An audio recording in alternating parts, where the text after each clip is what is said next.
कोई भी काम करने के लिए कोई भी जनता कहीं जाती है तो बिना घूस के नहीं होता।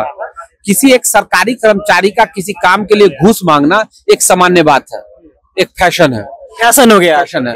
लेकिन जब इस भ्रष्टाचार को संरक्षण दिया जाता है तो एक असामान्य बात है। वो अपने तानाशाही प्रवृत्ति से सच को छुपाना चाहते हैं कि उनकी वजह से सरायरंजन विधानसभा की सभी 4 नदियां सूख गई। ऐसी नदियां सूखी हैं कि समस्तीपुर मैदानी इलाका होते हुए भी बलान नदी की उत्पत्ति समस्तीपुर यही सरायरंजन विधानसभा में मूसापुर से होती है और वो नदी सूख जाती है। देखिए, शिक्षा मंत्री भी रहे हैं और ये उनसे पूछा जाना चाहिए कि शिक्षा मंत्री रहते हुए कोई एक मॉडल स्कूल बनवा दिए पूरे सरायरंजन विधानसभा में। और स्मार्ट क्लास चलता है, आप कैसी बात कर रहे हैं? वही मैं बता रहा हूँ कि एक मॉडल स्कूल वो बताएं पूरे सरायरंजन विधानसभा में कहीं जो उन्होंने बना दिया है तो मैं भी समझूंगा। और इसी तरह 3 दिन पहले गंगापुर के बारे में मैंने सवाल उठाया तो उन्होंने कहा कि टेंडर हो गया है। अब इसका सवाल उठा रहे हैं, संभव है कि सुबह में कहें कि इसका भी टेंडर हो गया।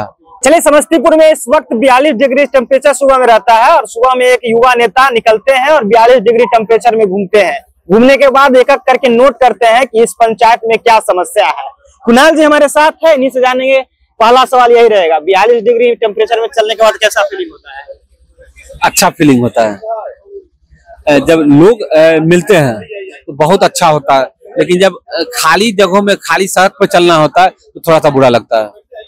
लोगों से मिल रहे हैं, नोट कर रहे हैं उनकी समस्याओं, क्या विशेषकर क्या समस्या आ रही है पूरे सरायरंजन विधानसभा? देखिए, लोग परेशान हैं 2-3 चीजों से। एक तो नल जल और बिजली, स्मार्ट मीटर और संगठित भ्रष्टाचार से। आप कोई भी काम करने के लिए कोई भी जनता कहीं जाती है तो बिना घूस के नहीं होता। किसी एक सरकारी कर्मचारी का किसी काम के लिए घूस मांगना एक सामान्य बात है, एक फैशन है, फैशन हो गया, फैशन है।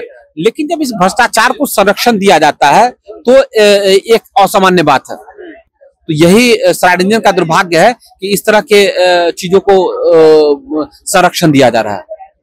जब हम सरायरंजन घूम रहे थे तो एक सहनी समाज के पास आप भी रुके थे, वहां हम भी रुके। वहां जब बातचीत करने के दौरान पता चला कि इन लोगों को इंदिरा आवास नहीं मिला है और साथ ही साथ बता रहे थे कि स्मार्ट मीटर लगा दिया गया है। स्मार्ट मीटर से इतना ज्यादा बिल आया कि हम लोग दे नहीं पाए, जिस कारण जो है स्मार्ट मीटर को कनेक्शन हटा दिया गया है।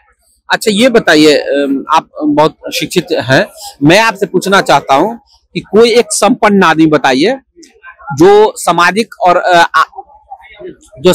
और आर्थिक रूप से संपन्न हो और वो चाहता हो कि प्रधानमंत्री आवास योजना मुझे मिल जाए।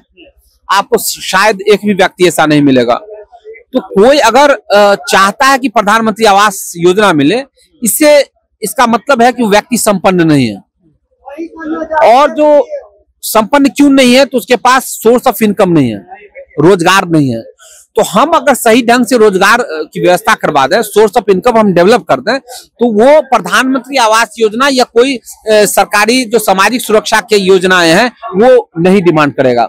आज जो जमुआरी नदी या नून नदी या बलान नदी सूख गई है, अगर वो नहीं सूखता तो सहनी समाज के एक बड़े तबके को यही रोजगार मिल जाता। वो लोग बता रहे थे, एक नाव दिखा रहे थे जिसको डेंगी कहते हैं, छोटा वाला नाव, वो दिखा रहे थे, कह रहे थे कि माटी पे रखते हुए दियरा खा गया।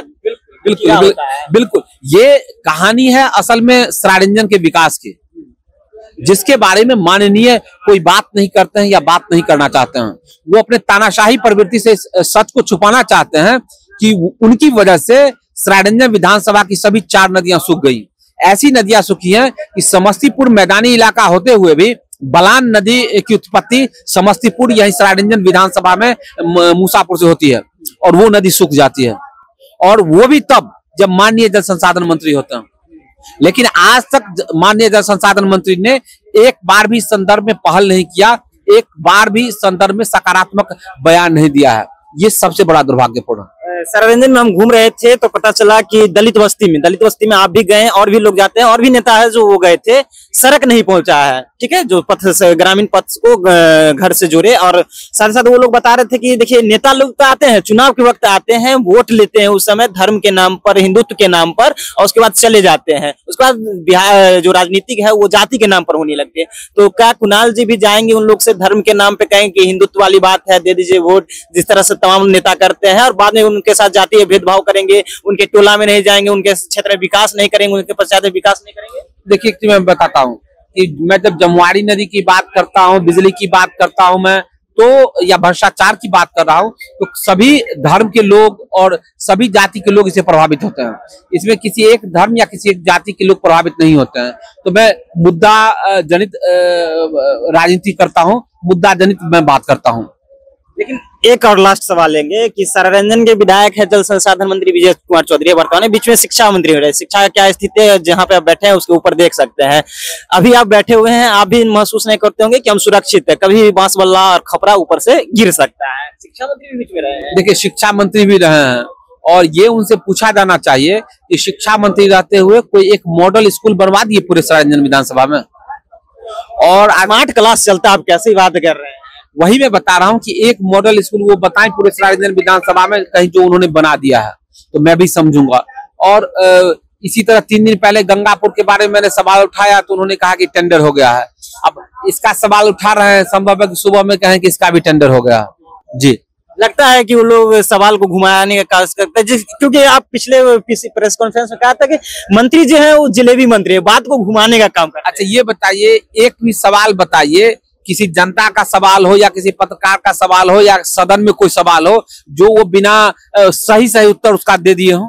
उनका तो काम ही है, उनके पास उत्तर है ही नहीं। प्रतिपक्ष तेजस्वी यादव भी बोले थे। बिल्कुल, कोई भी बोलेगा, जो उनको जानता है कोई भी बोलेगा कि भाई ये जवाब देने में असक्षम है, इसलिए जलेबी की तरह घुमा देता है। चलिए, तो यहाँ के जो विधायक है वो जवाब देने में असक्षम है, इसलिए जलेबी की तरह घुमा देते हैं। इससे पहले नेता प्रतिपक्ष तेजस्वी यादव का भी एक बयान जो है सदन के अंदर से आया था कि आप घुमाने का काम करते हैं। आपसे सवाल पूछा जाता है तो जवाब में आप घुमा घुमा कर उसी सवाल को रेंगाने का काम करते हैं।